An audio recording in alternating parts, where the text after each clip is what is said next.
तो ये order by में ये है कि भाई असेंडिंग हमें लिखे या ना लिखे उससे कोई फर्क नहीं पड़ता, लेकिन डिसेंडिंग करना हो तो वो हमें लिखना ही पड़ता है। अब हम ये देखते हैं, सिलेक्ट टॉप टू स्टार।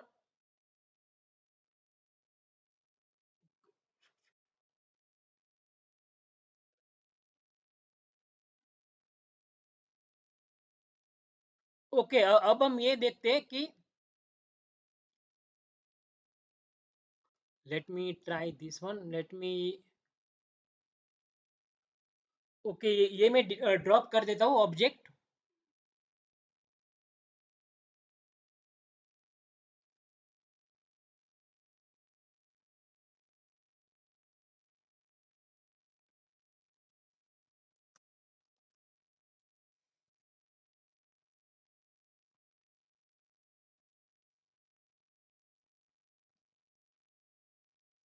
अब मुझे मेरा एक क्वेश्चन है, किसी को पता है कि हमें टेबल क्रिएट करना हो तो हमें कोई और टेबल हमारे पास है, उसको उसको हमें एक एज रेफरेंस लेके हमें कोई नया टेबल क्रिएट करना है, उसका रेफरेंस लेके हमें नया टेबल क्रिएट करना है, पर हमें उसका डेटा नहीं चाहिए, हमें उसका सिर्फ टेबल स्ट्रक्चर ही चाहिए।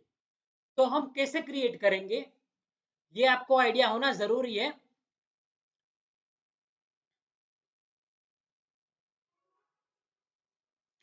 तो ये आपको किसी को पता है क्या?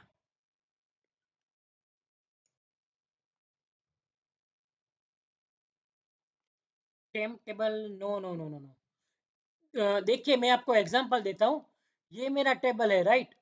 Sales dot sales order details table है। मुझे एक नया टेबल बनाना है, इसका बैकअप टेबल मान लो आप, प्रोडक्शन में आपको इसका बैकअप टेबल बनाना है, लेकिन मुझे सिर्फ इस टेबल का स्ट्रक्चर ही चाहिए।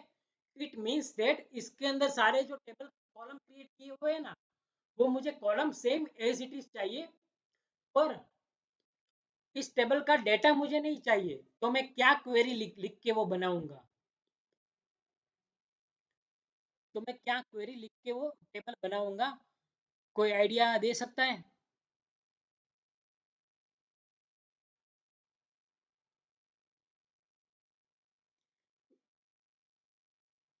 हम्म, ठीक है, चलो मैं बताता हूँ। ये एक कमांड है, ये आपको याद रखना चाहिए कि सिलेक्ट स्टार इनटू। तो ये एक प्रकार का वैसे टेम्प टेबल जैसे, पर ये टेम्प टेबल नहीं है, ये मैंने यहाँ पे फिजिकल टेबल बनाया है, आप टेम्पररी टेबल भी बना सकते हो। तो ये मेरा फिजिकल टेबल ही है। तो यहाँ पे मैंने क्या किया है, select star into this table name from sales dot sales order detail where one equal to two. So where one equal to two, उसका मतलब क्या होता है? अब मैं यहाँ पे ये क्रिएट करता हूँ, तो देखियो जीरो रोज इफेक्टेड। अब मैं करूंगा ना इसमें से सिलेक्ट, यहाँ पे ऑलरेडी किया हुआ है।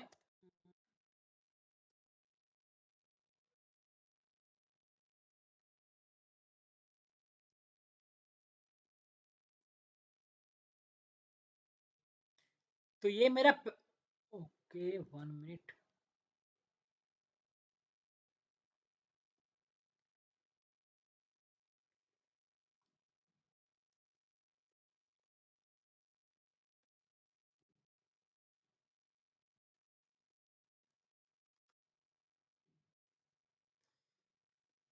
तो देखिए ये मेरा क्रिएट टेबल हो गया, ऊपर का टेबल मेरा ओरिजिनल टेबल, और नीचे का टेबल जिसमें स्ट्रक्चर सेम होगा लेकिन डेटा बिल्कुल नहीं है, क्योंकि मैंने कंडीशन दी है वन इक्वल टू टू।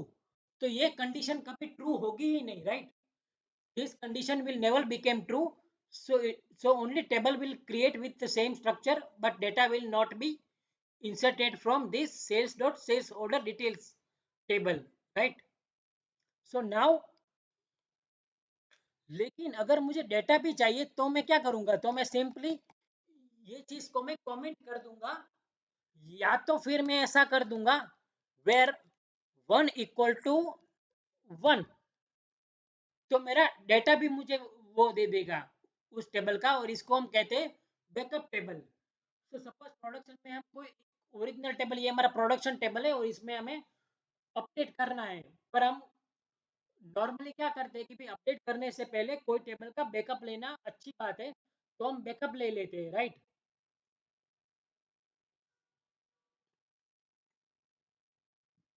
तो तो उस कंडीशन में हमें ये सिनेरियो वाला यूज करना चाहिए, where one equal to one.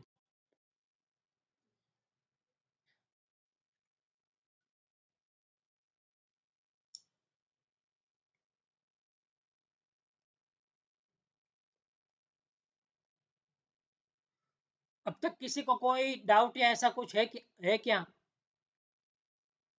वो आपको पता नहीं होगा, मैं आपको बताता हूँ। अब हम वो स्टार्ट करते हैं कि ये मेरा एडवेंचर वर्क्स डेटाबेस है, राइट। एडवेंचर वर्क्स डेटाबेस है। देखता हूँ ये टेबल एग्जिस्ट करता है नहीं करता है, ओके नहीं करता है। अब ये on delete set, on delete cascade, on delete set null and on delete set default, ये तीन चीजें टेबल क्रिएशन के टाइम पे होती है। तो अब मैं क्या करता हूँ, ये मैं टेबल क्रिएट करता हूँ कंट्री नाम का टेबल, जिसमें कंट्री आईडी है, कंट्री नेम है, कंट्री कोड है, राइट। तो ये मैंने टेबल क्रिएट कर दिया, इसमें कंट्री आईडी मेरा प्राइमरी की है, रिमेंबर दिस थिंग। अब मेरा स्टेट नाम का टेबल है, दूसरा टेबल, जिसमें स्टेट आईडी है, स्टेट नेम है, स्टेट कोड है, कंट्री आईडी है एंड कंस्ट्रेंट है फॉरेन की। तो ये मेरा फॉरेन की कंस्ट्रेंट का नाम हो गया। एंड फॉरेन की कंट्री आईडी पे हो references country table, country ID को, कंट्री टेबल का कंट्री आईडी को ये रेफरेंस करता है, राइट। तो देखते हैं, ये टेबल में क्रिएट कर लेता हूँ। ओके। सो अब मैं क्या करता हूँ, इसके अंदर डेटा मैं इंसर्ट करता हूँ। तो मैंने क्या किया, कंट्रीज टेबल में एक रिकॉर्ड इंसर्ट किया और स्टेट टेबल में एक रिकॉर्ड, दो रिकॉर्ड इंसर्ट किए। अब कोई बताएगा कि इसमें मेरा पेरेंट टेबल कौन सा है और चाइल्ड टेबल कौन सा है, ये कोई बताएगा?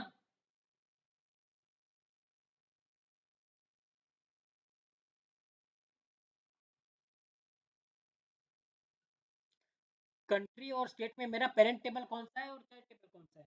ओके, मैं बताऊँ, कंट्री टेबल पेरेंट टेबल है, क्योंकि मेन प्राइमरी की कंट्री टेबल में है और उसकी जो फॉरेन की है वो इस टेबल में है। तो ये मेरा हुआ स्टेट टेबल, चाइल्ड टेबल।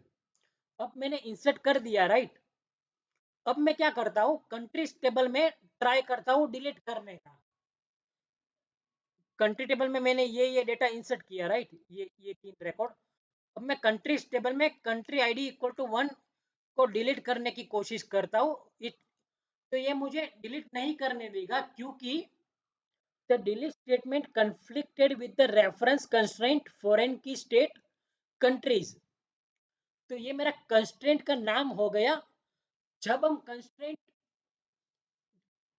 का नाम देते हैं तब वो वही नाम स्पेसिफिक करता है। जब हम कंस्ट्रेंट का नाम डिफाइन नहीं करते हैं तो एसक्यूएल सर्वर ऑटोमेटिकली कोई रैंडम नाम दे देता है। अब मैंने क्या किया है यहाँ पे, the conflict occur in the database adventure works table DBO dot states in the column country ID, क्योंकि ये कंट्री आईडी में स्टेट कॉलम के ऊपर फॉरेन की डिफाइन किया हुआ है। तो ये क्या कह रहे हैं कि भाई आपका चाइल्ड अवेलेबल है, हम आपके पेरेंट को डिलीट नहीं कर सकते, क्योंकि आपका चाइल्ड रिकॉर्ड अवेलेबल है। तो पहले चाइल्ड को डिलीट कीजिए, उसके बाद आप पेरेंट को डिलीट कीजिए, ये ऐसा कहने की कोशिश कर रहा है। अब देखते हैं हम, ये तो मैंने डिलीट करने की कोशिश की, अब मैं कंट्री टेबल को ही ड्रॉप करने की कोशिश करता हूँ। कंट्री टेबल को ही ड्रॉप करने की कोशिश करता हूँ, तो क्या देता है, could not drop object countries because it is referenced by a foreign key constraint, बराबर। क्योंकि स्टेट टेबल में country ID from the country table we have defined the foreign key, so we cannot directly drop the countries table. What we need to do, first we need to do the drop the state table, 1 minute, and then we need to drop the countries table। तो अब मुझे वो drop करने देगा। क्योंकि मैंने पहले drop क्या किया, मैंने पहले ड्रॉप किया चाइल्ड। अब हम आते हैं ऑन डिलीट कास्केड कंसेप्ट के ऊपर। तो मैं फिर से ये कंट्रीज टेबल को क्रिएट करता हूँ, फिर से मैं स्टेट्स टेबल को क्रिएट करता हूँ, पर इसमें इस बार फिर से मैंने फॉरेन की लगाई, फॉरेन की कंट्री आईडी पे ही लगाई, पर इस बार मैंने एडिशनली ये डिफाइन किया, मैंने ये ऐड किया ऑन डिलीट कास्केड।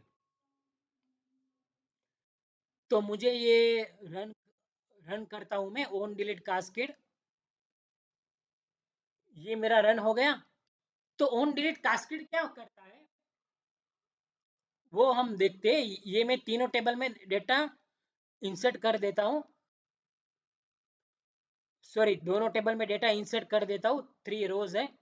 तो अब देखोगे तो यहाँ पे कंट्री आईडी 1 है और वही कंट्री आईडी 1 1 करके है स्टेट टेबल में।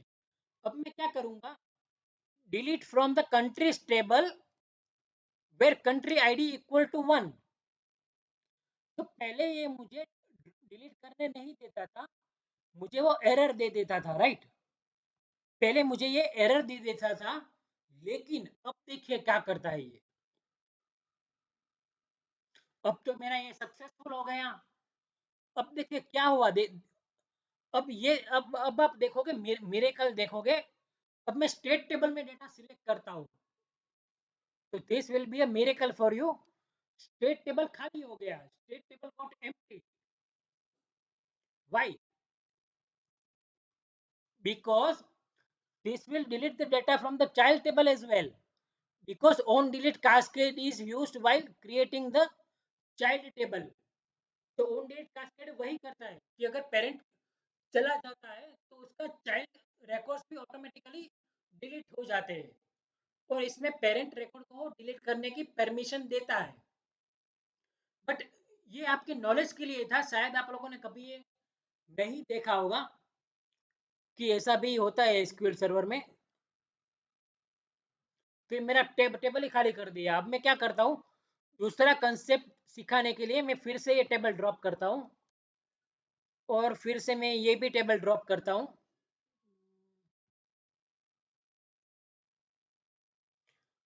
अब मैं फिर से ये टेबल कंट्रीज टेबल क्रिएट करता हूँ विथ प्राइमरी की कंट्री आईडी। अब मैं क्या करता हूँ, स्टेट टेबल क्रिएट करता हूँ, पर इस बार मैंने क्या किया, ऑन डिलीट सेट नल किया। ऑन डिलीट कास्केड की जगह मैंने ऑन डिलीट सेट नल किया। अब मैं इसको क्रिएट करता हूँ।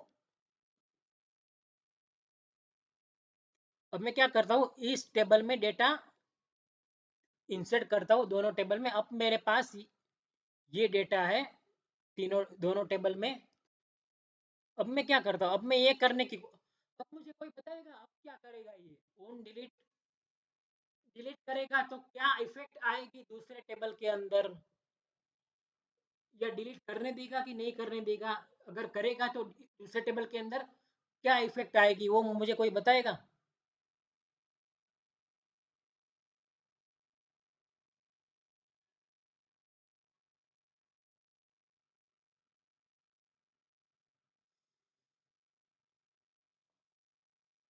ठीक है, अब मैं ये बताता हूँ कि ये मुझे डिलीट तो करने दिया, लेकिन ये दूसरे टेबल के अंदर जो स्टेज टेबल था ना, वो पहले उसने पूरा डिलीट कर दिया था, पूरा ट्रंकेट कर दिया था। लेकिन इस बार उसने क्या किया कि कंट्री आईडी कॉलम में जो वैल्यू थी उसको ही नल कर दिया, उसको ही उसने नल कर दिया, क्योंकि हमने यहाँ पे डिफाइन किया है ऑन डिलीट सेट नल।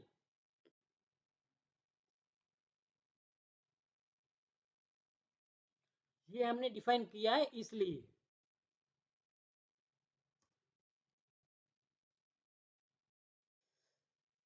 तो ये एक प्रॉपर्टी, इसको टेबल लेवल प्रॉपर्टीज भी हम कह सकते हैं। अब ये फाइनल कंसेप्ट है, तो ये भी मैं ड्रॉप करता हूँ।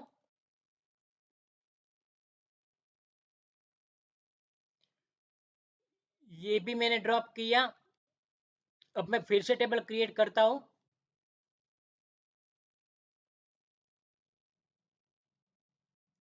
अब ये स्टेट नाम का टेबल भी फिर से क्रिएट किया। इसमें मुझे इसमें मैंने दिया ऑन डिलीट सेट डिफॉल्ट।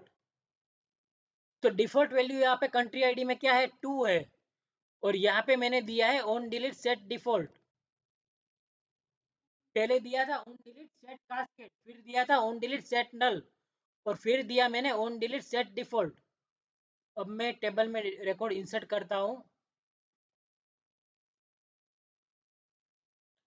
अब मैं यहाँ पे कंट्री लिया, और अब मैं क्या करता हूँ, delete from countries where country. अब ये क्या करेगा कि ये जो मेरा स्टेट टेबल है ना, इसमें कंट्री आईडी में 1 1 है बराबर, और वही रिकॉर्ड में अपने पेरेंट टेबल में से 1 वाला रिकॉर्ड मैं डिलीट कर रहा हूँ। तो यहाँ पे वो डिफॉल्ट वैल्यू जो है ना कंट्री आईडी के अंदर 2 है, तो 2 रिप्लेस कर देगा। आप देखिएगा, ये मैं एक ही टेबल में डिलीट कर रहा हूँ, फिर भी दूसरे टेबल में इट इज इम्पेक्टिंग, फिर भी दूसरे टेबल में ये इम्पेक्ट कर रहा है। वो चीज देखने वाली है। यहाँ पे देखिए 1 1 था तो 2 2 कर दिया। तो ये किया उसने यहाँ पे, इसलिए क्योंकि हमने डिफाइन किया था ऑन डिलीट सेट डिफॉल्ट।